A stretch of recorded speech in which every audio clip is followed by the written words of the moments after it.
Mike,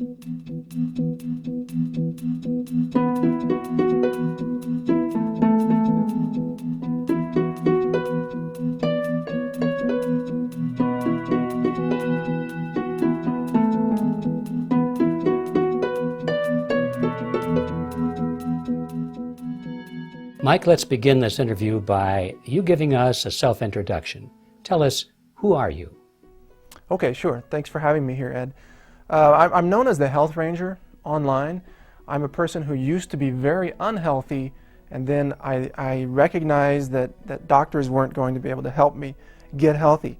So I educated myself over several years, over 5,000 hours of study into nutrition, the causes of health, the causes of disease, the corruption of conventional medicine, how the FDA really operates, how Big Pharma really works. I taught myself these things and then used that information to transform my own health radically.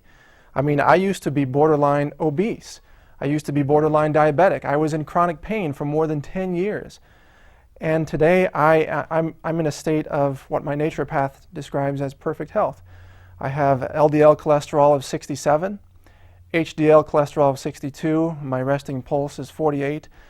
I'm considered a very healthy person now. And when I explain that to people, they say, okay, so you used to be really unhealthy, now you're very healthy, how did you do it? And I say, yes, that's the question, isn't it? How do you do it? Because the answer is everything that your audience can learn. All that information, that universe of information that is being kept from them, by the way, that can help them transform their lives and free themselves from the system of medicine and treatment and unnecessary surgery that is trapping Americans today in financial bankruptcy and complete misery. See, I can't stand to see people suffering. So I've made it my mission to educate and to share the information that has helped me transform so that others can obtain that peak level of human health for themselves. So what changed? What is it that changed in your life? Well, first of all, the first thing you got to learn how to do is to be a skeptical thinker. You have to be a skeptic in today's world.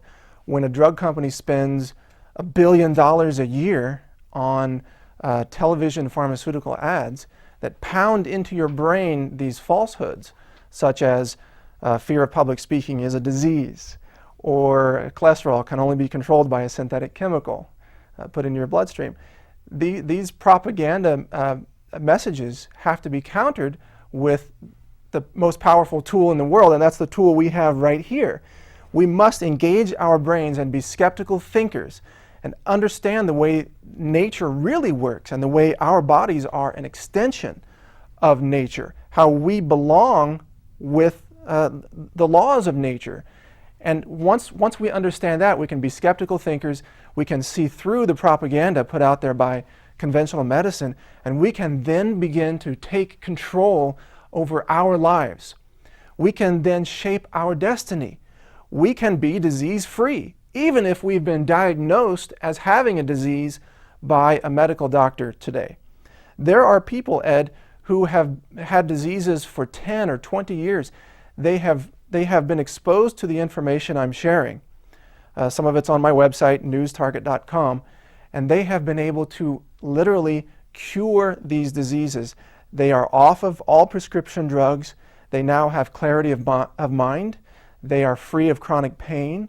They can sleep well. They have a normal, healthy, joyous life, and it's free of drugs and complete avoidance of conventional medicine. Now, if you're a skeptical person listening to this, you might say, well, how can that be unless something that this guy, Mike Adams, is saying works? You know, how could I be healthy? How could all these tens of thousands of readers be healthy unless something was really working well? You know, the answer is that this information does work. Freedom of information sets you free in every area of life, whether it's health, whether it's finances, whether it's just determining your own outcome, your own destiny. And I'm a huge believer in freedom of information. And I should mention too up front, I take no money from any vitamin companies. I don't sell vitamins or supplements. In fact, I haven't been paid a dime from the day that I started doing this years ago. I have not accepted a single dollar in exchange for the books I've written or the articles I've done. So the information I put out there has only one motivation behind it, and that is to share and to educate people, not to turn a population into a revenue stream. So I'm probably one of the few completely unbiased people out there. I mean, most doctors who make decisions about drugs, they work for the FDA, for example. They sit on an FDA decision panel. The last big decision panel, 80% of the doctors who voted to approve a dangerous drug were also receiving money from the drug companies that make that class of drugs. So the collusion is very, very deep in the system of conventional medicine. And I decided early on that I would not be part of that. I would not allow myself to be influenced by any of these companies. Mike, you mentioned before that the first thing to do was to be skeptical, to ask questions. And you implied that it was important also to get off of prescription drugs and over-the-counter drugs. So that's part of it. What else is involved? Well, you've got to become a lifelong learner. Really, if you want to be a free individual in this society, you need to be a lifelong learner. And when it comes to health, you have to learn a few basic things. And they're really not that complicated, but you do have to make an effort to do them. You need to learn things like what toxins are intentionally added to foods for the convenience of food manufacturers, but that have the side effects of causing cancers. For example, there's an ingredient called sodium nitrite that's added to processed meats. A recent study out of the University of Hawaii showed that the frequent consumption of these meats causes a 67% increase in the risk of pancreatic cancer. There's a 300% increase in brain tumors in children who eat hot dogs on a regular basis. There's over a 200% increase in colon cancer from the frequent consumption of processed meats. Well, it's no surprise. Sodium nitrite is an ingredient that, when combined with your digestive stomach acid, forms a class of chemical compounds called nitrosamines. Nitrosamines are very potent cancer-causing chemicals. They get reabsorbed back into your system where they do tremendous damage to your body. So this is just one example, Ed, of the hundreds of ingredients that are added to our foods every day that poison us, and they poison our children. So if we want to be free of disease, the first thing we have to do as consumers or parents is stop poisoning ourselves. It's a very basic concept, right? We must stop poisoning ourselves. So there are maybe a dozen really dangerous poisons that should be avoided in the food supply.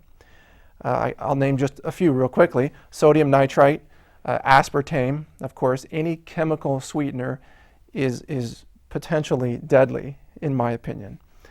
Hydrogenated oils, as I mentioned. Yeast extract, MSG, these are called excitotoxins. They harm the nervous system and nerve system cells throughout the body. MSG, which is hidden in other ingredients such as autolyzed or hydrolyzed vegetable protein, also interferes with normal endocrine system function, meaning that when you consume MSG, the signals in your body that tell you when you're full and when you should stop eating, those don't work anymore. So MSG consumption is strongly correlated with obesity. And people are consuming these snack chips every day and gravy mixes and processed foods. They all have MSG in them. It's quite absurd. So anyway, step one is avoiding the poisons. And soft drinks, another great example. A poison because of the phosphoric acid in the soft drinks, highly acidic. They strip minerals right out of your skeletal system. They cause kidney stones as all those minerals collect in your kidneys on the way out. You can end up with osteoporosis or osteomalacia simply from drinking soft drinks and consuming refined sugars. So these are a few examples of some of the most basic fundamental nutritional laws that we must be aware of as human beings if we wish to be free of disease. Then we have the realm of drugs. Pharmaceuticals, over-the-counter drugs and prescription drugs. In order to be free of disease and to live a life free of chronic pain and in control of our own health, including our own minds, we must make every effort to eliminate these prescription drugs from our lives forever. 40% of Americans are on at least one prescription drug. 40%. Now, that number is so absurd. 20% of our children are on mind-altering drugs today, whereas 50 years ago, none were. Are you telling me, this is my question to conventional medicine and to the psychiatric community, are you telling me that these diseases, which now apparently afflict tens of millions of children and adults, that they just suddenly were spontaneously created out of nothing? They didn't exist decades ago. How did they get here? Where did attention deficit hyperactivity disorder come from? Well, it came from the imagination of a group of psychiatrists, is where it came from. It came from the minds of drug company marketers who wanted to create a demand for a patentable chemical that they could convince a population to keep taking day after day, not to cure a disease, Ed, but to maintain a disease. It's called disease maintenance. Conventional medicine calls it treatment. I call it maintenance.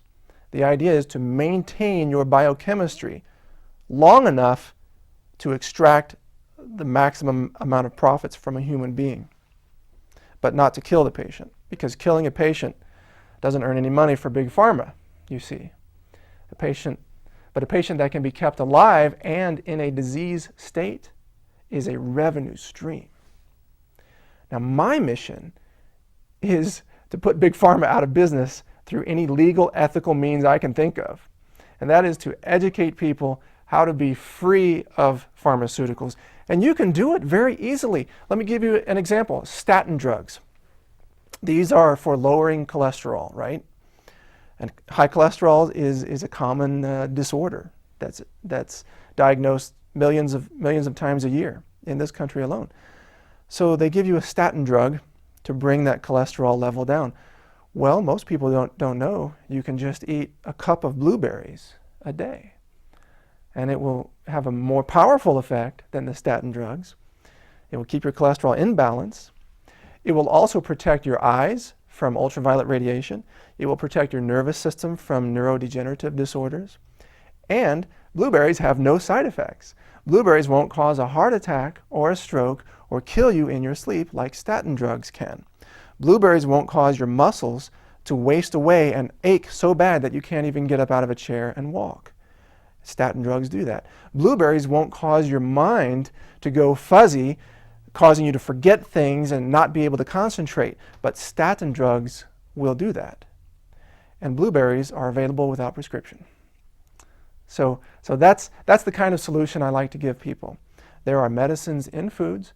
There are ways to be free of the sinister, destructive influence of pharmaceuticals.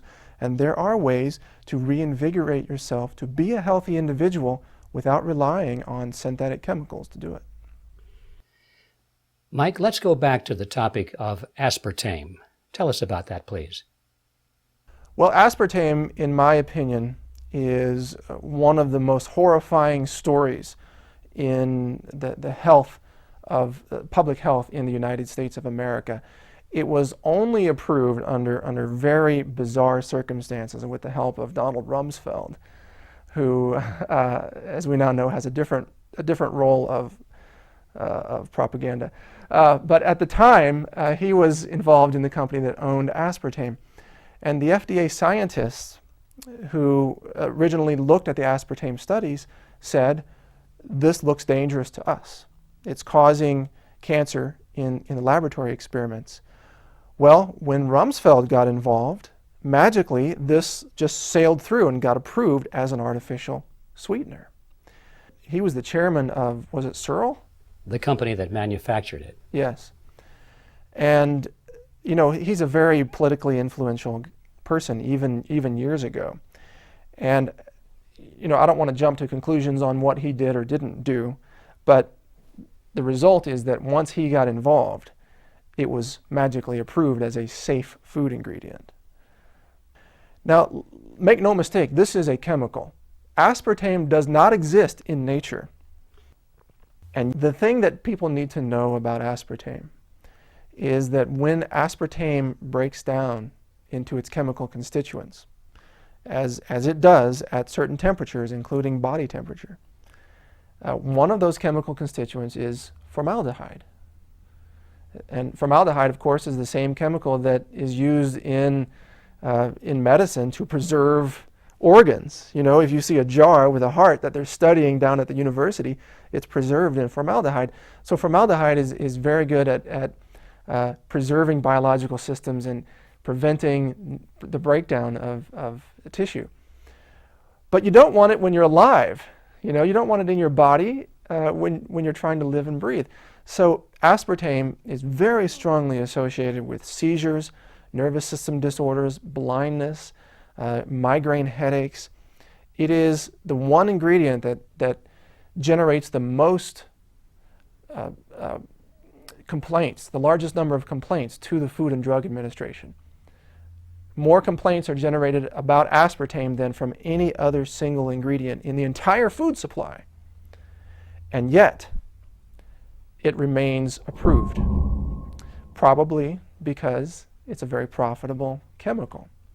And meanwhile, there's a perfectly natural alternative sweetener called stevia, or stevia, depending on how you pronounce it, that is derived from the sweet leaf herb native to Central and South America. It's a perfectly safe herb used all around the world. I've been using it for years, and literally millions of Americans are using it today. The FDA refuses to add that ingredient to the GRAS list. That's the generally recognized as safe food list. Probably, in my opinion, because it would compete with the sales of aspartame. So we have a system in this country where those ingredients that are allowed into the foods are allowed not because they are proven safe, but because they are profitable for the influential corporations that own and monopolize our food industry. Mike, amplify on that, please. What is the connection between the regulated and the regulators?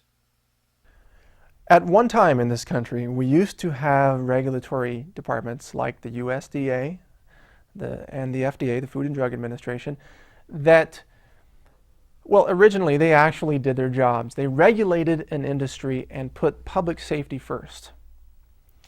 More recently, they just pretended to do so, and today they don't even pretend. They just blatantly make decisions in favor of the industries they are supposed to regulate. Now, how does this happen? Well, it's very simple. It's the old revolving door. The leaders in private industry, the CEOs, the top marketing people, the top public relations people, when they are looking for a better job, they get offers over at the FDA or the USDA. The FDA is full of ex-pharmaceutical CEOs and marketers and drug people.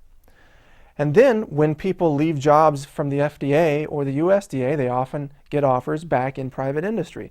So for example, one of the top people in the USDA used to be the head of public relations for the American Cattlemen's Association. And this is how you get things like decisions on mad cow disease. This is a great example. The USDA is responsible for regulating the safety of the food supply and protecting Americans from dangerous food, right? So you would think that if a cow tested positive for mad cow disease, that the USDA would alert the public, you know, hey, here's a very dangerous disease that has been detected in US cows. Well, they don't do that. They have a test that if the cow turns out to be negative, then the test is called a negative result. If it's positive, the USDA calls it inconclusive. It's called inconclusive. It's not called positive. Then the cow goes to a second test. The second test can only be conducted in the USDA laboratory. It is illegal in this country for a ranch owner to test his own cows for this infectious disease. It is illegal. And the USDA threatened to sue an organic rancher who wanted to test his own cows. How's that for safety? Safety testing is illegal, except by the USDA. Now, the USDA is famous for sort of tweaking the lab results to get the result it wants. Obviously, they would disagree with that assessment, but the information I have tells me that they will try everything to make sure these secondary tests come back negative to show that the cows don't have mad cow disease. In fact, this one cow was tested 4 separate times, and it finally took an internal investigation of the USDA to get them to test it again and to have the test come back positive. That was last year. Just a few weeks ago, another cow in Alabama was tested positive for mad cow disease. Now, people say, well, why does this affect me? I cook my meat, right? If I'm eating beef, I cook it. Well, mad cow disease is not a bacteria, it's not a virus. It's a protein that has a folded shape. It's actually a prion, P-R-I-O-N, and it has a folded shape. Prions are dangerous even when they're cooked. So you can have all the hamburger in the world, you can cook it all you want. If it's infected with mad cow disease, you could have mad cow disease. You could get it just by eating cooked hamburger. So, and I may be getting too far into mad cow here, but this is an example of how the USDA has given up its sole purpose to protect American consumers and instead appears to be doing everything in its power to protect the very industries it is supposed to regulate. Look at the recent food pyramid. For years and years we had the 4 food groups and then the 5 food groups in the food pyramid. Well, the USDA redesigned it, and they redesigned it with the help of a team that has also done a lot of public relations work for the dairy industry. So what do you know? This new food pyramid comes out. Isn't this wonderful? It's called My Food Pyramid or My Pyramid. And you log on to a website and you enter your age and your level of physical activity, and then it gives you your official USDA food menu that you're supposed to follow. Well, what do you know? Milk is on every one of those menus. You're supposed to drink more milk than ever. We should all be big milk drinking Americans here. Why? Because the dairy industry has great influence on the USDA. In fact, the creation of these food pyramids is really just an exercise in pleasing special interest groups and lobbyists. It has nothing to do with nutritional wisdom. Nothing whatsoever. I mean, for one thing, cow's milk is great for cows. It's not even a human nutritional product. I don't know why humans are so interested in drinking a liquid from a different species. Nutritionally, it doesn't even fit humans, and infants who are raised on cow's milk have lower IQs, higher infant death rates, and they tend to die from malnutrition caused by cow's milk formula. So there are many, many examples of this, and we haven't even gotten to the FDA yet. That's a whole different topic. Well, tell us about psychotropic drugs. If you go back to the history of Big Pharma, you realize that the original intention of the drug companies was to expand its market beyond just treating sick people. They knew early on that they could treat sick people with drugs, but that was a limited market. To really make money in the pharmaceutical industry, they needed to create a new market. The market was to sell drugs to people who are well. And in fact, the former CEO of one of the top pharmaceutical companies, I'm not going to name names because I don't want letters from their legal department, is on the record saying this, that he wanted to sell drugs like chewing gum. So how do they do this? Well, you do it by inventing diseases. It's called disease mongering. If you can invent a disease and convince enough people to believe that this disease exists, then you've created an instant market for your pharmaceuticals. It's really quite a clever marketing plan. Well, they knew that most diseases are only diagnosed through pathology, like heart disease. There's something that you can physically measure. You know, you can image the heart, you can look at it, you see there's something wrong. Or atherosclerosis, hardening of the arteries. You can see the plaque in the arteries. So they needed to come up with diseases that had no pathology, that couldn't really be proven to exist or not exist either way. What better realm to do that than the realm of the human mind, where anything goes, right? So they invented this entire realm of diseases, and psychiatry became the front group for pushing these diseases and pushing the drugs. There is almost no practicing psychiatric practitioner today who isn't wholly owned by the drug companies. The people running the schools, the people making the decisions, the people writing the journals, the people editing the medical journals, every one of them has been bought out by the drug companies. Because psychiatry allows them to sell a lot of drugs to people who have nothing wrong with them. That's the bottom line.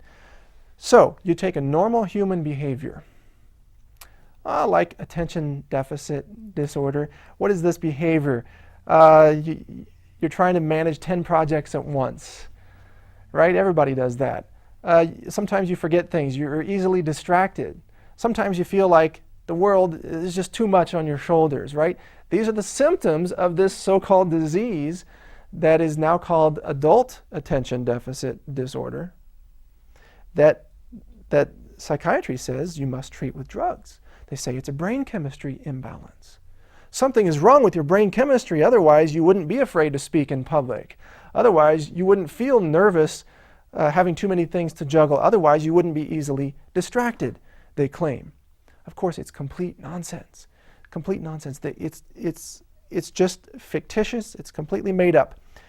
And the way they get people trapped in this system is very, very clever. And I want to talk about this in some detail. It's disease screening. Now, whether we're talking about cancer or psychiatric diseases or many other diseases, screening is where the scam is. Screening is where they recruit patients off the street and convince them they have a disease and give them a disease label that the person then associates with. They say, I have cancer, or I am bipolar, or I have ADHD. The person then associates themselves with that disease. Then they believe their disease and they believe they need the drugs. They're trapped in a lifelong system of pharmaceuticals. And guess what? Those pharmaceuticals mess with their heads. They will harm their nervous systems. They have side effects like kidney damage, liver damage, heart damage. Even dementia is a very common side effect from most prescription drugs. Well, then these diseases get treated, diagnosed, and treated with more prescription drugs. So you have a snowball effect, and this is great business for the pharmaceutical industry. This is how the scam works, and it all starts with screening. And here's how clever it is. In terms of adult attention deficit disorder, again, this fictitious disease, there was a test created, and it was given in New York. They had a sign out on a sidewalk and said, hey, we're screening, free screening for adult attention deficit disorder. Come on in, take the test. So it's a test. You answer 20 questions or so. Well, of the hundreds of people they got to come in and take this test, 80% were diagnosed with adult attention deficit disorder. 80%. 4 out of 5 adults are diseased, according to psychiatry. 4 out of 5 adults in this country are supposed to be on chemicals if you believe Big Pharma, or if you believe the FDA, which says these are perfectly safe. 4 out of 5 adults. It's so absurd. It is more than unethical, Ed. It is more than illegal. It is a crime against humanity. It's a chemical holocaust that's going on with our adults, our children, our senior citizens today, being convinced that they have diseases that they don't, being told that they must have this chemical and take this chemical for the rest of their life in order to be healthy. It's a crime. It really is a crime. And if there were true justice in our country today, which there isn't, at least not in medicine, if there were true justice, the Department of Justice would be making arrests right now in the FDA, in Big Pharma, in the legislative branch of our government as well, some of the lawmakers who have been bought off. There would be arrests, there would be wholesale reform, there would be convictions of people responsible for what can only be called murder. That is the killing of our nation's children with psychiatric drugs. It echoes of Nazi Germany medical experiments on children. It really does. And in fact, the lineage of companies goes right back to IG Farben and the medical experimentation on children and prisoners in Nazi Germany. It's the same lack of ethics. It's the same evil mindset. It's the same exploitation of the poor, the victims, the people who have nothing to turn to and no way to defend themselves. It's the exploitation of those people by an industry in this country, the psychiatric and the big pharma collusion, that has one mission, and that is to transform a human child into a profit machine. That's what they do. And they've mastered doing it. Mike, one of the most interesting topics that we could talk about, and I know you have some strong views on it, is junk science. What are your views on junk science? Junk science is a fascinating topic, and usually what you hear on this are the mainstream scientists or medical researchers using the phrase junk science to describe whatever it is that they don't want to hear about. Homeopathy, mind-body medicine, acupuncture, you name it. But if you really take a close look at this, you'll find that much of the junk science going on is in the world of conventional medicine. That's where the science is really quite fraudulent. And I will give you several examples. First, we have the junk science behind prescription drugs, where clinical trials are designed to create a specific outcome. And it's very easy to do that. You set up a trial in a certain way, you eject people from the trial who aren't producing the results that you want to see in the drug. You play with statistics, you choose certain demographic groups, you compare the drug to things that you know will be harmful to try to make the drug look better. And even with all of these things they do, and cherry picking, don't forget cherry picking, where they run 10 drug trials, 5 turn out good results and 5 produce bad results, so they make the other 5 disappear. And then the 5 that they like, they send those to the FDA and say, see, our drug works. Even given all of that, in order for a drug to be approved by the FDA, it must only prove itself efficacious, meaning it's useful, to 5% of the control group, 5%. So if out of 100 people taking an experimental drug for high blood pressure, for example, if 5 out of 100 have the result of lower blood pressure, that's all the FDA needs to say this is safe for everyone, effective for everyone. Fact is, Ed, most drugs don't work on most people. The vast majority of prescription drugs do not even produce the effects that they are marketed on. Alzheimer's drugs only work on 25 to 30% of people, and when I say work, I mean it just reduces the progression of the symptoms of Alzheimer's. These drugs do nothing to actually reverse Alzheimer's. Drugs that work to lower cholesterol only work on about 1/3 of patients, but they're prescribed to everyone. So the fraudulent science behind the approval of drugs is enormous. Even a prominent medical journal even posted an article in the last few months that admonished one of the largest pharmaceutical companies in our country for falsifying its study results on Vioxx. And Vioxx is a great example of what's wrong with modern medicine and the science behind it. Not only were the studies fraudulently designed and reported and manipulated in order to produce a desirable result, but once the drug was found to be so dangerous that it actually has killed more Americans than died in the entire Vietnam War, one drug. Even after knowing that, an FDA safety panel voted to put the drug back on the market. I'd like to talk more about that later, but let's get back to the fraudulent science. What I've said so far is only the first half. It's the fraudulent science behind the approval of medicine. Then we have the fraudulent science that's used to discredit health, anything that conventional medicine doesn't like. Nutritional supplements, chiropractic care, mind-body medicine, acupuncture, and so on. Let me tell you how this works. It's very simple. If you're a medical researcher and you want to discredit vitamin E, and this has been done, here's how you do it. There are two forms of vitamin E. One is natural, one is synthetic. At a molecular level, they are mirror images of each other. One twist to the right, one twist to the left.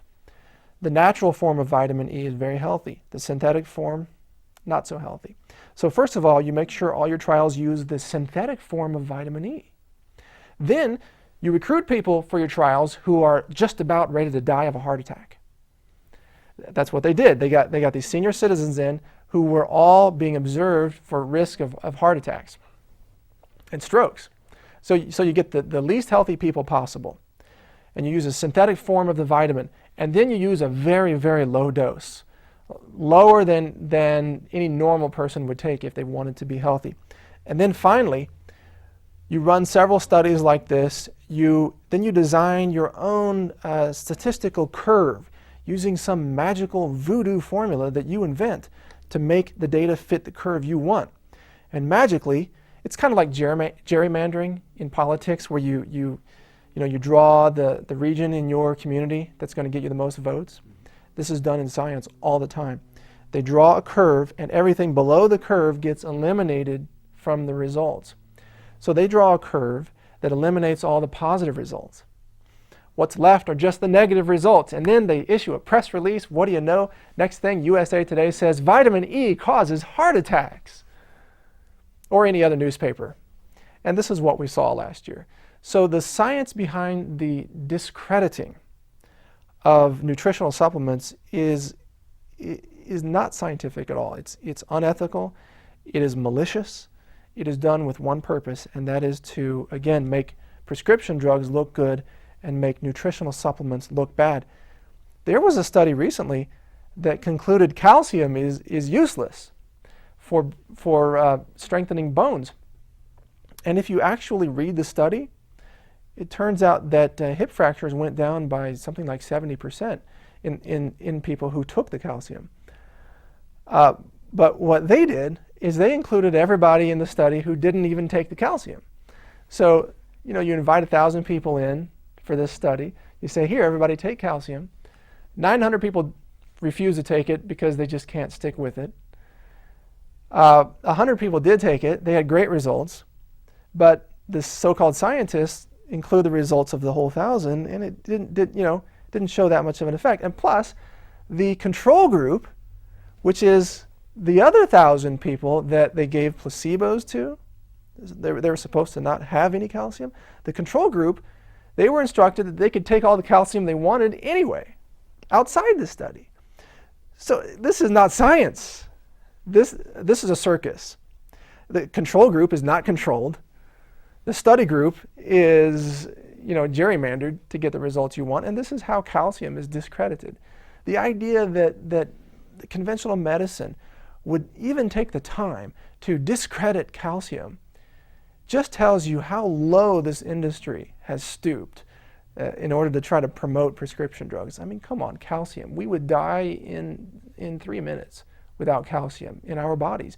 You could not contract your heart muscle without calcium.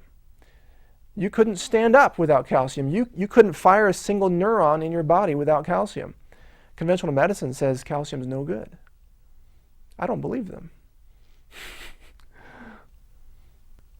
Mike, let's go back to the topic of Vioxx. You were talking about that, and you said that it was reintroduced to society, even though it had been proven to be highly toxic and dangerous. And you wanted to comment further on that.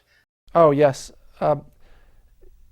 Vioxx is a great symbol of what's wrong with conventional medicine and what's wrong with the FDA and its complete lack of safety oversight.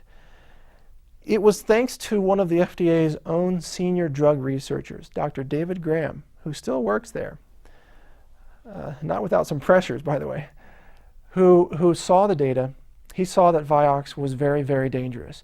It was doubling the risk of heart attacks and strokes in patients who took it.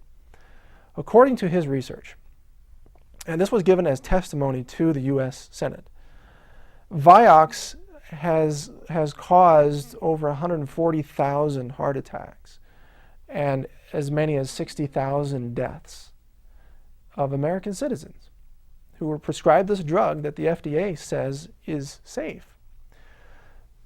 Okay, so knowing this, its manufacturer pulled the drug off the market. That's at least exercising some level of responsibility. The drug's dangerous, you should pull it off the market. Truth is, they knew it was dangerous years before that, but that's a different story.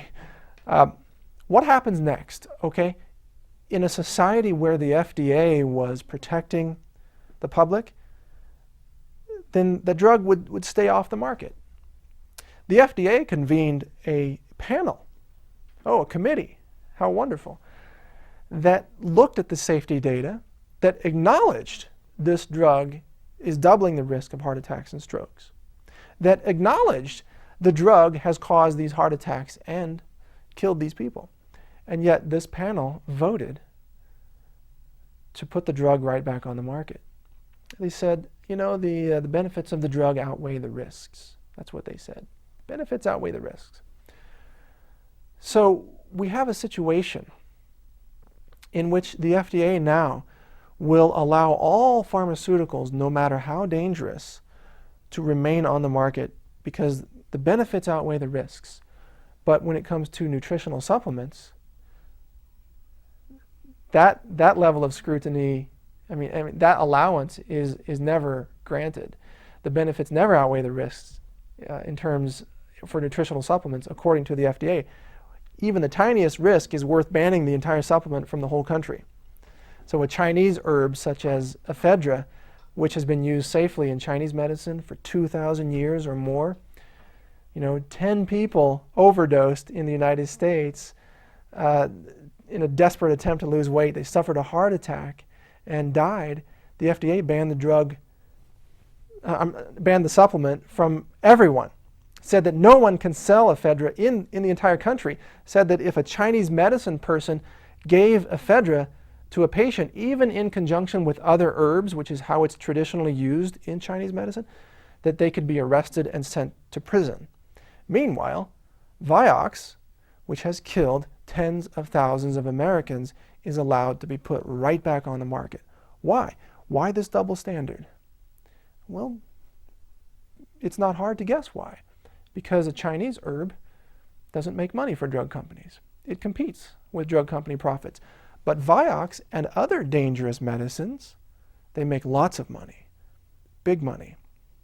In fact, the top 10 pharmaceutical companies in this country earn more money than the other 490 top 500, the Fortune 500 companies in this country. That's how big pharma really is. It is fast becoming the biggest industry in this country.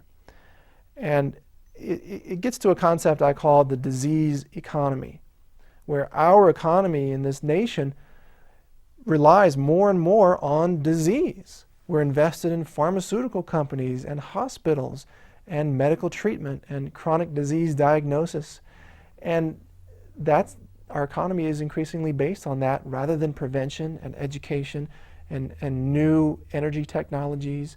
We have something really wrong happening in this country in terms of what we're investing in. Okay, what is the cancer story?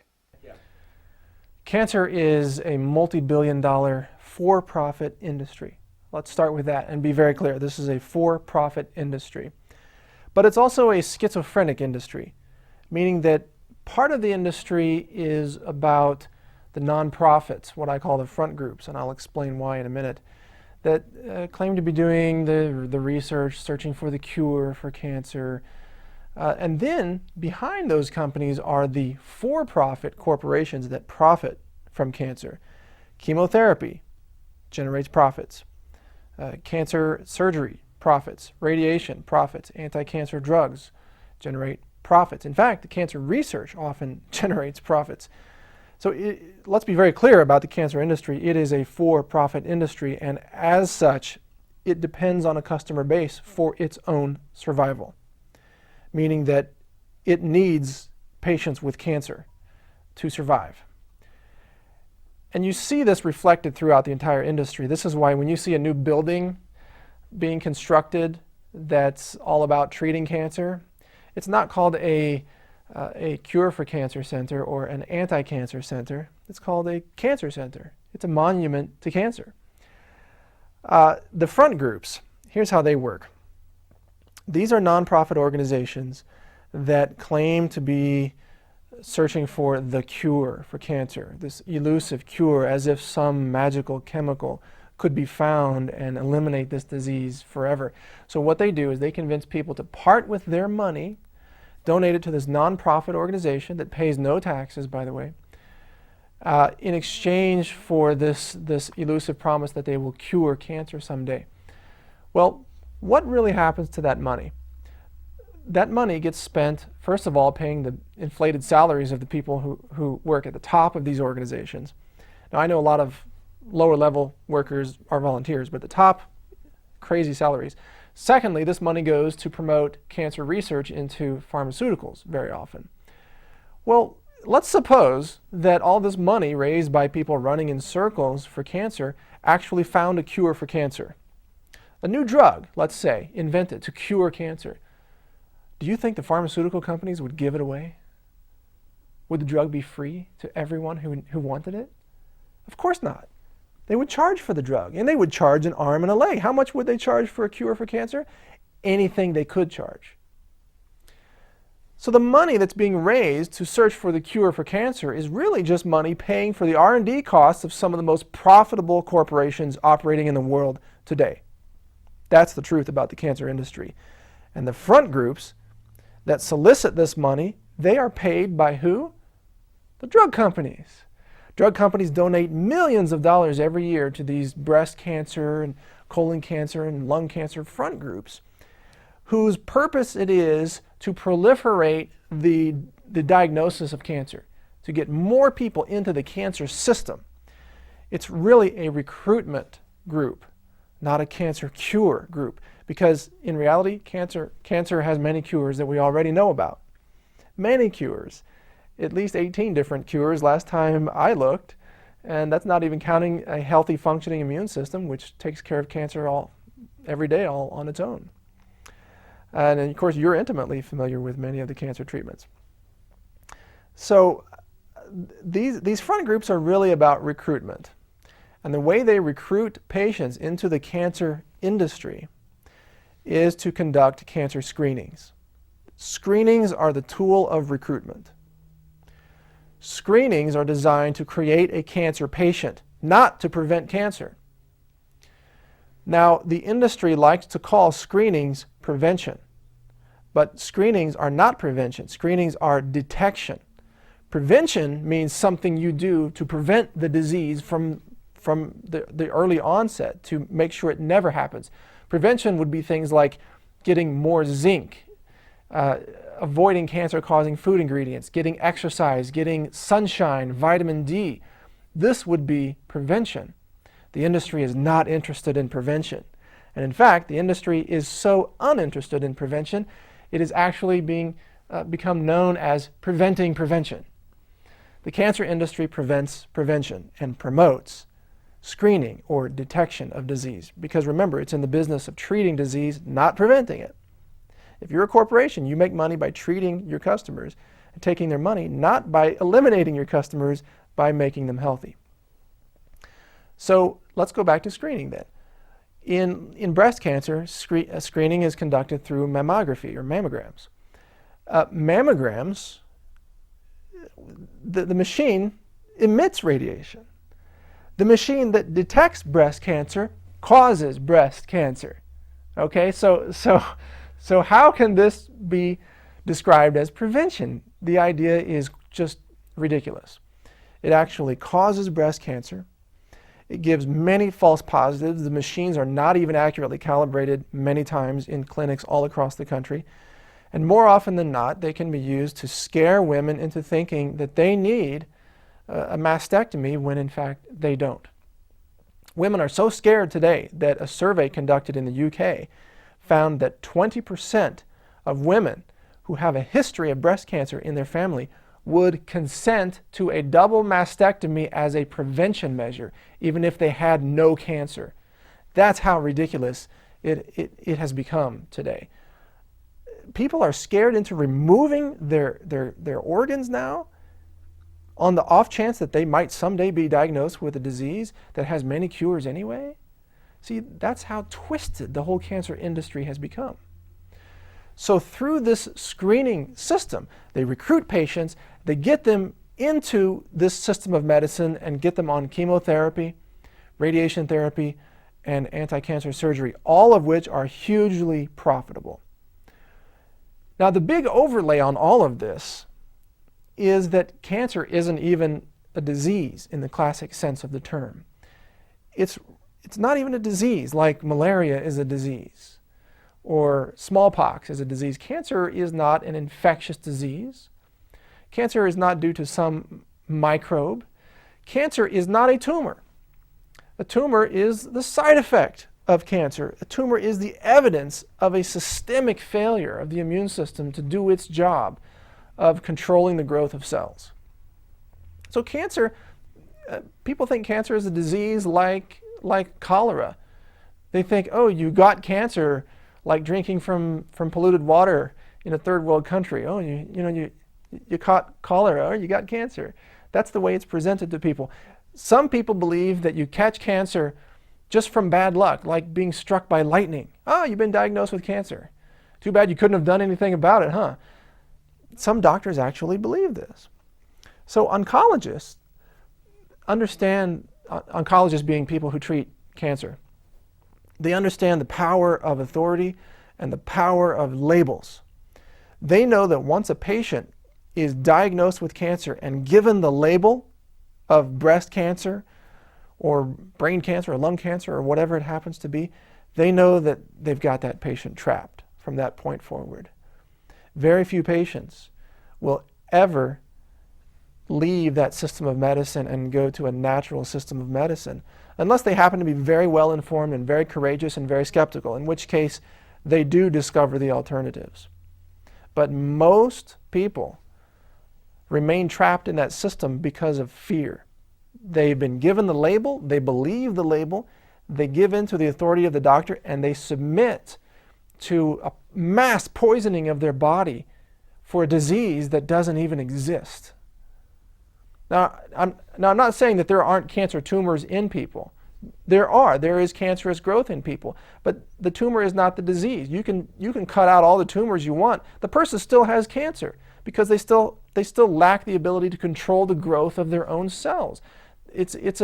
Cancer is really a disease of miscommunication at the cellular level. That's really what cancer is. It is not a tumor. So you can remove the tumor, you can radiate organs, you can cut organs out of a patient's body all you want if you don't cure the cancer. In fact, the cancer industry insists that there is no cure for cancer. How's that for a very convenient, profitable policy? There is no cure for a disease that we make money treating. That's the position of the industry. And anyone who dares mention the word cure is immediately discredited or even arrested if they happen to be practicing medicine. The cancer industry is so powerful and so corrupt in this country that they have made it illegal for practitioners to heal patients. They've made it illegal to have any open, honest discussion about cures for cancer. The only people that are insulated from that are people like us who operate in the realm of free speech because we don't practice medicine and we don't pretend to. We are just providing information, period. And that's the only way that we are not in prison right now because of the First Amendment and our ability to speak openly about this. If we had a medical degree and we were talking to a patient and saying the same things that I'm saying now, be arrested, do time in prison. That's how corrupt this industry is today. Now, how do you extract the most profits from patients in the cancer industry, you do it by maintenance of the disease. Maintenance. You don't do it by curing the disease or killing the patient. You keep the patient alive and paying. You turn the patient into a money-generating machine by extracting money either from their private insurance company or Medicare. And this is one of the reasons that our nation is going broke. Today, we are spending very close to 20% of our gross national product on health care. But it isn't health care. It's sick care, it's disease care, and it's really disease maintenance. It's screening people into treatments for diseases that they may not have, scaring them into submitting to that treatment, and then keeping them sick through those treatments while extracting money from them, their families, their insurance companies, and the federal government. That's the cancer industry in a nutshell. Mass censorship, mass corruption, and fraudulent science through and through. You want to find a cure for cancer? We already have it. We already have the cures for cancer. I eat cures for cancer every single day. When I wake up, I blend up a smoothie of fresh broccoli sprouts and chia seeds and cucumber juice. I'm curing cancer in my body every single morning. I don't need a doctor's prescription. I don't need an x-ray or some CAT scan. I don't need health insurance to do that. And I don't need a doctor to give me permission to do it. And I certainly don't need some nonprofit cancer front group raising money to do this. I do it on my own. And every person out there has the ability to do the same thing. We know how to cure cancer in our own bodies. If we didn't, we'd all be dead, because we all have cancerous cells that crop up from time to time from normal metabolic functions. A healthy immune system finds them, gets rid of them before symptoms ever appear. We know how to cure cancer. It's natural. It's built into our blueprint. The pharmaceutical companies can't figure it out. But we, human beings, we already know it. It's part of us. All right, I guess it's time for us to talk now about freedom of choice in healthcare. Why should people who are concerned about their health also be concerned about freedom of choice? Our freedoms today are being taken away from us bit by bit. And nowhere is it more true than in the area of health and health information. In fact, the health freedom movement is really a big movement. I'm part of it. Many other people are part of it, like Dr. Julian Whitaker. It's a huge movement gaining steam. So what does freedom mean in health? Well, for starters, it means that you, as an individual or a patient, should have the freedom to choose whatever health treatment that you believe to be the most effective for you. So that's just for starters, freedom of choice. But right there, conventional medicine doesn't want that to be the case. They want to pigeonhole patients into a system that they control, a system of information, a system of treatment, and a system of payment. And part of the way that this control is exerted is through health insurance.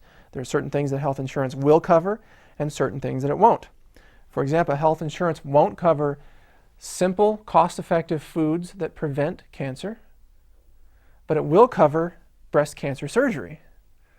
So where we could spend $10 a month preventing cancer, instead we spend $50,000 on a surgical procedure after it has become cancer, and another $100,000 on a lifetime of chemotherapy for that patient. So you got to ask why. Why is this happening? Why is the patient being denied the freedom to make these choices? Well, the answer, which I'll get to in more detail, is because there's no money, there's no profit in giving people good information that prevents disease. But we'll come back to that. Getting back to freedom. In order to have freedom, you not only need the ability to make a choice, you must also have access to good information. So as an individual, it's impossible to make a free decision if you don't have access to good information. And this is where conventional medicine exercises its most insidious form of control is in controlling information. Here's an example how it happens. The FDA makes it illegal for a nutritional supplement manufacturer to tell the truth about its own products on the label. So, for example, we know that vitamin D prevents breast cancer. It prevents prostate cancer. Vitamin D prevents osteoporosis. It inhibits the growth of cancer tumors. It eliminates depression and schizophrenia. I mean, vitamin D is really one of the most powerful vitamins out there. But that sentence that I just told you, if a vitamin D company put that on their bottle, they would be arrested. They would be raided, potentially at gunpoint. It has happened before by the FDA. They would have their inventory confiscated. They would be hauled into court and thrown out of business. It's happened before. It's happening right now. There's a company called Lane Labs that made a product called MGN3 based on mushroom extracts. Really great research out of Japan showing this to be a powerful immune booster. The FDA put them out of business because they were telling the truth about their product. So the FDA does it has a monopoly on information in the health industry, and it exercises that monopoly to really censor anything that would give consumers the information they need to make a free choice. And this is why I'm so passionate about offering information, because if I can play a role and help people get information and make their free choice decisions, then gee, you know, what more could we ask for in life than to make that kind of a difference in people's lives? And more people are learning the information, and they're getting it online, because medical schools don't teach nutrition. All right? Now there's a big wow. It's huge. What has a more powerful effect on our health than what we eat, what we take into our bodies every single day? Those foods and beverages that we eat get broken down and assimilated, separated into their chemical components, their amino acids, the carbohydrates, the oils. These get assimilated into our organs and tissues. These foods become who we are. And yet medical schools say food has no effect on health? We won't even teach it? Are you kidding me? That's censorship. That is censoring the education of doctors.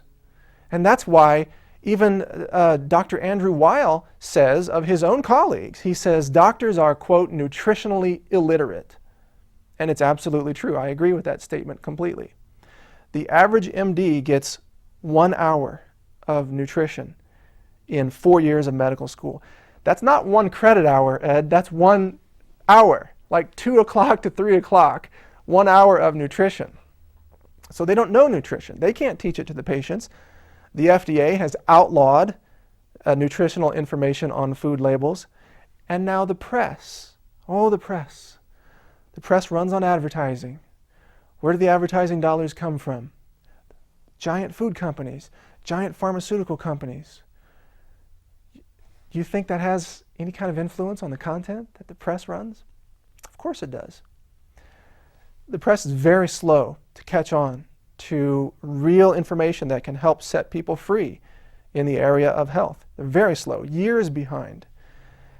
But on the internet, you can get cutting-edge information. You can find out things like eating hot peppers stops the growth of prostate cancer tumors, or drinking green tea stops breast cancer tumor growth, or like I mentioned, vitamin D stops schizophrenia, or eliminating artificial colors eliminates ADHD in children in 2 weeks. I mean, these little tidbits, you find them every day if you're online. Cinnamon stabilizes blood sugar for diabetics. You know, it just goes on and on and on. There are the solutions that we need to be free individuals and to make our informed choices are available. This information is out there. We just have to be smart enough and interested enough in our own freedom to avail ourselves of that information. Because let's face it, Ed, nobody is going to spoon feed you this information. The press? Nah, they're too busy covering the distractions and propagating the propaganda to really cover anything that's going to make a difference in your life. Excellent statement, Mike. Let's talk now about Codex. What is Codex Alimentarius? Codex is an international effort to create uniform requirements on nutritional supplements, vitamins, minerals that would really overwrite the freedoms we now enjoy in the United States that are guaranteed to us under DSHEA, D-S-H-E-A, which is the act passed in '94 that allowed nutritional supplements to be sold in the United States. Because the FDA wanted to regulate everything at that time and basically outlaw vitamins, minerals, supplements, and so on. So now there is this international effort to make the United States comply with the European Union rules about what kind of vitamins are allowed to be sold and in what doses. And these doses, of course, are set so low as to make sure that the vitamins will not actually help you be healthy. So where vitamin C, for example, a normal health nut kind of person like me might take 2,000 milligrams of vitamin C a day. Well, under Codex, that is limited to, I think, 60 milligrams per tablet, which is, it's like nothing. And who's behind it? Who's behind Codex? Well, Big Pharma, of course. The pharmaceutical giants in Europe and in the US, and of course all the lawmakers they have influenced. So it's the same thing that's happening here locally, but now this is on an international scale. The pharmaceutical giants want to control the nutritional supplements industry. They want to outlaw high-dose supplements that can actually reverse heart disease or reverse atherosclerosis or prevent breast cancer. They want to make these all illegal. They want to keep them away from the consumers and censor the information about them. Now, if you think about this, it really violates the laws of nature, because if I have an orange or any other kind of citrus fruit, that orange contains medicine.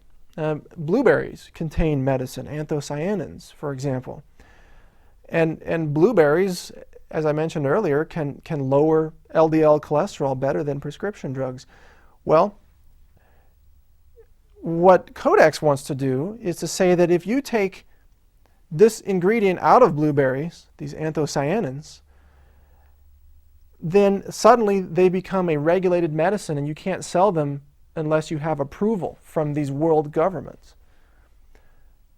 What are they going to do next? Outlaw blueberries?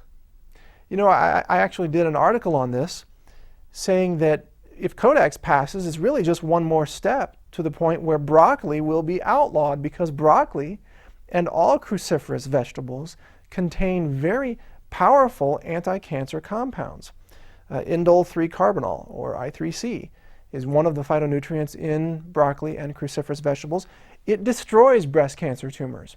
It stops the angiogenesis process, which is the building, how a tumor provides its own nutrient supply through building blood vessels. It stops that. So broccoli is powerful medicine. You know, are they going to outlaw broccoli? Will they outlaw foods that are good for you? Some people think it's ridiculous to even suppose so, but really it's not, because that's what they're trying to do. They're trying to say that if you take something from broccoli and put it in a bottle, it should be illegal, or it should be only controlled by the pharmaceutical industry, and it must undergo this $800 million in so-called scientific testing to prove that it does anything to the human body. Well, you know what? You know what my answer to that is? We don't need to prove that these foods from nature are good for us. We were designed that way. We as human beings are made of the stuff of this planet. You know, we are of this earth. We are 100% compatible with these fruits and vegetables, nuts, seeds, roots. We are 100% compatible with them. Our biochemistry is designed to take these in. This is what our body expects. I don't need a scientific panel to vote on whether my body needs broccoli. It happens naturally. It's a law of nature. You see, conventional medicine and big pharma, they want to change they want to shift this whole debate to the realm of so-called science. Everything they say has to be scientifically proven.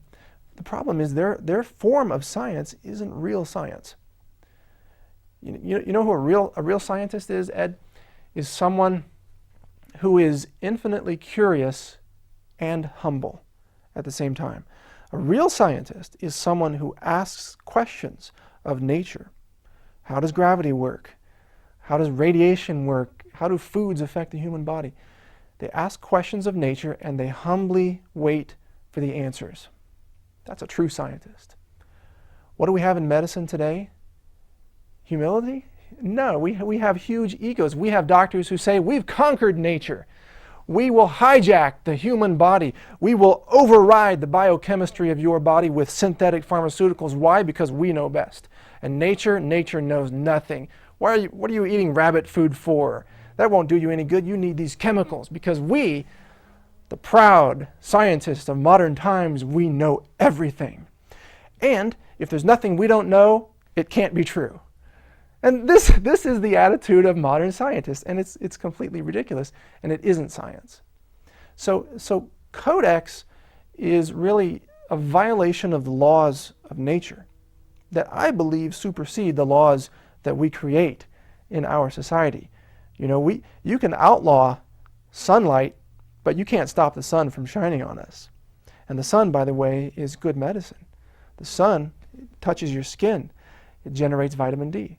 Vitamin D courses through your whole body at just the right dosage, by the way. You can't overdose on vitamin D from the sun. You get just what you need and no more. And it stops breast cancer growth. It stops prostate cancer tumors. It stops osteoporosis. It ends depression. If they could bottle sunlight and patent it, you better believe it would be the most widely celebrated medicine in the world, and they would outlaw the sun to control the patent. Mike, if this trend isn't changed, where are we headed? We are headed for some real trouble in this country for a number of reasons. Health is a big problem. The drugging of our nation's children, the lack of health freedom, the lack of good information, the poor nutritional standards in this country, the practice that's going on in medical schools where doctors still aren't learning nutrition. These will all culminate in a very bleak future where the next generation will not have the lucidity to be able to maintain a democracy. Now, a democracy requires a couple of things. Number one, it requires that the people, the voters, can think and make decisions. I mean, without that, you don't have a democracy. And prescription drugs, psychiatric drugs, processed foods, the conventional treatments of modern medicine like chemotherapy, these all destroy brain function. They destroy the nervous system. They make it harder for people to think clearly. Foods alone can mess with your head. Just refined sugars, refined white flour, chemical sweeteners such as aspartame, these affect your brain function. You can't think clearly when you follow the standard American diet. So we are going to end up with a country where the voters can't think clear enough to vote. And actually, I think we're past that point. I think we passed that point with the last presidential election, where the predominant issues were emotional and fear-driven or anger-driven, rather than, hey, what's good for our country? What's the future here? Unless we think about the future in our nation, unless we think about getting our freedom back, educating the next generation, developing new energy sources, developing new technologies, and returning to the invention history that we have in this country, unless we can educate our children with the skills they need to compete in the global marketplace, then as a nation, our dominance on the world stage is over. It's over. The next century will belong to countries like China and India. And if you want to see a good example of how far behind we are in this country, Look at the education system. In Taiwan, for example, 6th grade students can do 3-digit multiplication using a virtual abacus, a virtual one. They flip their fingers as if they're working the machine. They can do math at a level that we're graduating students from high school who can't do. If I got the grammar right on that. I'm sorry, let me repeat that. They can do math at a level that many of our high school graduates can't even meet. So health has everything to do with the future of our nation, everything to do with it. There is no wealth without health. There is no abundance without health. There is no democracy or freedom without clear thinking. And that comes back to health and nutrition and being off of prescription drugs. There is no future in a country that does not invest in disease prevention. And we are not investing in prevention in this country. So I think, Ed, the future is quite bleak for this nation unless we make some radical changes and start investing in the things that create abundance and health rather than things that create profits for the corporations that own our Congress. Well, Mike, what can an individual do about this without waiting for society to change?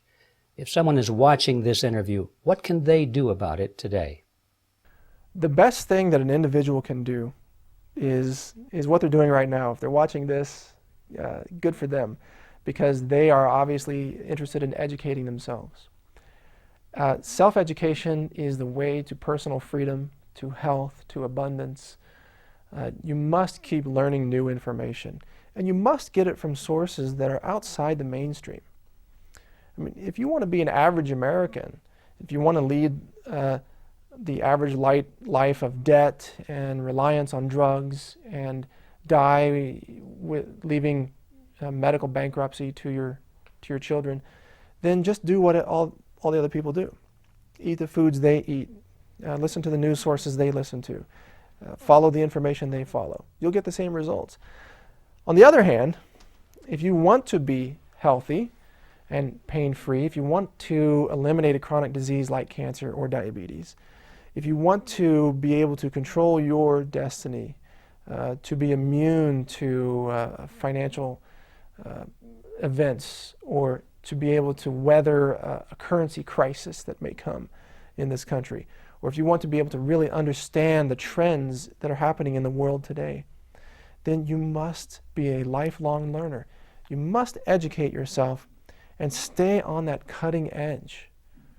And you know, it's information like yours, Ed, that is always out there on the cutting edge. And fortunately, there are many sources like your information and my information and many others out there. People who are really lucid thinkers, people who do understand what's happening in their respective fields. We must listen to those people. I do. I'm a student more than I'm a teacher. I mean, yes, I have 500,000 readers who think of me as a teacher, and I enjoy teaching them. But I'm also a student. I mean, I'm a humble student when it comes to watching what's going on in the world. I'm always learning from people, reading news sources, finding out what's going on, and you know, experimenting with ideas of what could happen down the road. I mean, I speak Chinese. I'm learning Spanish. I want to make sure that I can follow what's happening in the world, so that when these trends kick in, I'm not going to be behind the curve. You know, usually I'm ahead of the curve. It was in 1998 that I started warning people to get out of the .com bubble market. And you know, anybody at that time who was saying the .com market is going to crash was considered a lunatic. I predicted in 1999 terrorist attacks on Washington, D.C. and New York. I specifically named those two cities. And again, it was 2 or 3 years ahead of time. And you're called a lunatic when you're ahead of the curve. But you're not a lunatic. You're just better at seeing what's coming than the average person. It's a gift, really. And we must all learn to develop that gift, because we all have it. We all have the ability to look at trends and see what's coming. We all have the ability to think clearly if we treat our brains right by avoiding the poisons in the food supply and getting good nutrition. So we all have this ability to really take charge of our future, and it all starts with information. Mike, do you have any message that you'd like to deliver to the viewers of this program? Yes, I do have a message that I feel very passionate to share with people. It's a simple message. It's you are more than you think, and you are more than you've ever been told you are. You see, the mainstream likes to tell us that we're really incapable, that we have to work these 9-to-5 jobs and we have to just get by, and that we're really not capable of great things, or that we're really not even capable of transforming our own lives. Conventional medicine teaches us that we can't really cure cancer. I believe, and in fact I know full well, that we can. We, all of us, are much more than what we've been taught to believe. We are capable of great things. We are capable of transforming ourselves, of actually conquering cancer or other chronic diseases. We are capable of developing new ideas and concepts that can change the world for the better. And we are capable of affecting great change. It's that ripple effect, or what they call the butterfly effect. One person can make a huge difference. You see, we are taught to think that we can't make a difference, that we're hopeless, that we're helpless, that we're victimized. We're taught to think that you can't fight the system's too big. But we can make a difference. Just one person can impact the lives of thousands, even people that you don't know or have never met, just by being an example. Even if you don't teach or speak or share information with anyone, just by being an example of a person who acts with ethics, or who protects their own health, or who questions some of the lies and propaganda that are being disseminated by our own government or various organizations in private business in our country. You just set an example. You can make a huge difference. So my message is, don't believe anybody or any media source or any organization who says that you can't do anything about what's happening out there. You can do a lot with it. I mean, years ago, I was sitting around in chronic pain, depressed, thinking life was terrible. I was visiting a doctor who said, we're going to have to do exploratory surgery on your spine. You know, I didn't accept that reality. You know, today I'm doing gymnastics. I'm doing martial arts. I'm doing things that shouldn't be possible for a guy who's 36 years old. And I'm helping to positively influence the lives of other people, not by going back to school and getting a medical degree, not by taking money from some company and pushing their agenda, but simply by being genuine, by discovering what works and sharing that information with people from my heart. And those people watching can do the same thing in any area. They can make a difference with a child, with their family members, with their friends, with their coworkers. They can just change their own life by being a skeptical thinker, questioning, intelligently questioning. It doesn't mean complaining about everything. It means questioning and thinking for yourself. So I encourage those watching to exercise your brain and your heart, exercise your mission, follow that passion, and just be a genuine solution. That's my message. That's a good one. Mike, I have a hard question for you. We're talking about codex and the growth of international law and the movement of the United Nations into this field and taking control over our own domestic rights to have the kind of vitamins and minerals that we want. In view of all of this, what can the average consumer do? What can the average person do with the fact that this is being taken over on an international scale? Well, the first thing we have to do in America is we have to fight the passage of this law. We have to assert our own sovereignty, perhaps on a national level, but definitely on an individual level. We need to do everything we can to stop this from being enforced in the United States, because if we don't, we may see a wipeout in the natural health industry. We won't be able to get the vitamins and minerals and food supplements that we need, that we know can prevent disease. And that would be a very interesting situation, because people in Japan, they are taking these medicinal mushrooms that stop breast cancer, and we in the United States, supposedly the wealthiest nation in the world, will not have access to those very simple, very affordable, very safe supplements. So that's the first thing. We must attempt to stop the passage of this law, or its application, its enforcement, because those are two separate things. The second thing is, if it does become law, there are workarounds. And this comes back to education. They may outlaw a certain dosage of vitamin C, but you can get vitamin C from foods. And they may outlaw certain phytonutrients, the medicines in food, from blueberries, but they probably won't outlaw blueberries for the immediate future, because even that might be too much for them at the present time.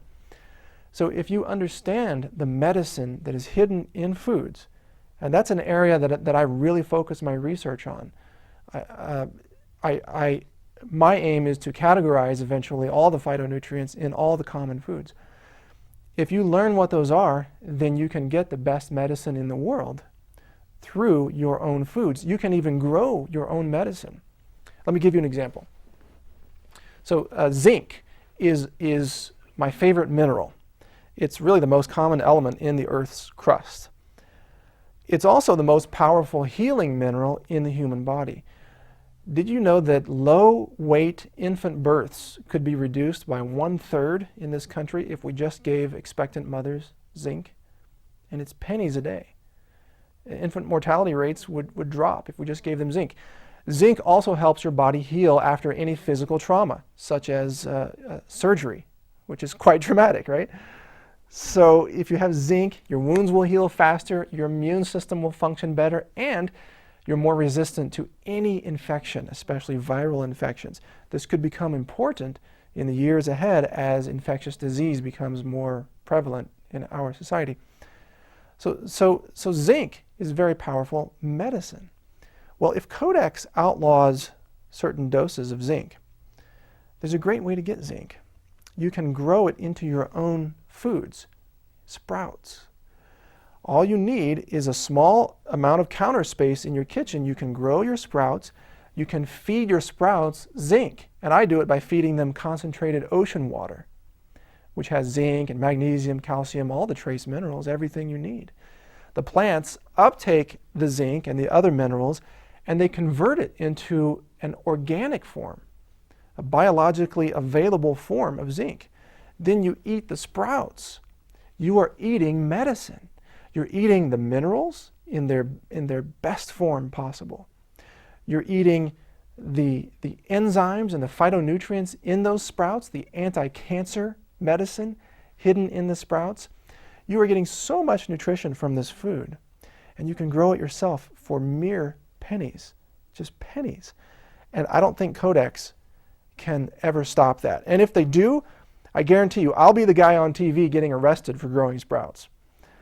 I will grow them, and come on, take me away, handcuff me. I broke the law. I grew my own medicine. Well, Mike, you're quite unusual. I mean, you are one of a kind, or at least in that 1% or so of the population who will take charge of your life, and you will do what is necessary in spite of what the regulatory authorities say. And yet we're talking about a situation here where, in order to stop Codex Alimentarius, you have said that we must do such and such. We must stop them. We must not allow that. It turns out that the we that you're talking about is actually the FDA, the American government, actually. These are the people that we're turning to protect us against the encroaching international law. It turns out, though, that this we, the FDA and these agencies, are actually the ones who are for this. They are pushing it just as hard as anyone on the international scene. So how can we stop this when the we are the ones who are for it? Grassroots is the only way. It has to be an individual effort from the bottom up, not the top down. It has to be people getting access to information like yours and like mine on the internet. Because the internet is the greatest freedom vehicle of all if we use it, and if it doesn't get censored, which it may eventually be. Well, they're working on it. Yeah, they're working on it. But as a grassroots effort, it can succeed, but again, only if the population is willing to end this mass trance and wake up and realize what's happening and actually take some action. And the problem that we have with the American public today is that the level of lucidity or consciousness in the American population is not really very high anymore. And part of the reason for that is because of prescription drugs. One of the most common side effects is brain fog, or a lack of will. And you look at fluoridation of public water supplies, the same issue. Fluoride, it saps your will. It makes you want to just go along and not rock the boat. And in fact, from the time we're children, we are trained to go along and get along. We are trained to respect not only authority, but the symbols of authority. Anyone wearing a lab coat obviously knows what he's talking about because the coat itself means he or she is a doctor. And it's absurd. We allow ourselves in this country to be directed by those organizations and individuals who do not have our interests at heart. And we give up our sovereignty so easily, far too easily. I think that we need to be more radical, more skeptical. We need to get out there and really voice what we believe in if we hope to protect it. You know, the First Amendment is an amazing tool that we still have in this country. Without it, everything else would be lost. And exercising the First Amendment is the first step in protecting it. If you don't use it, it will soon disappear.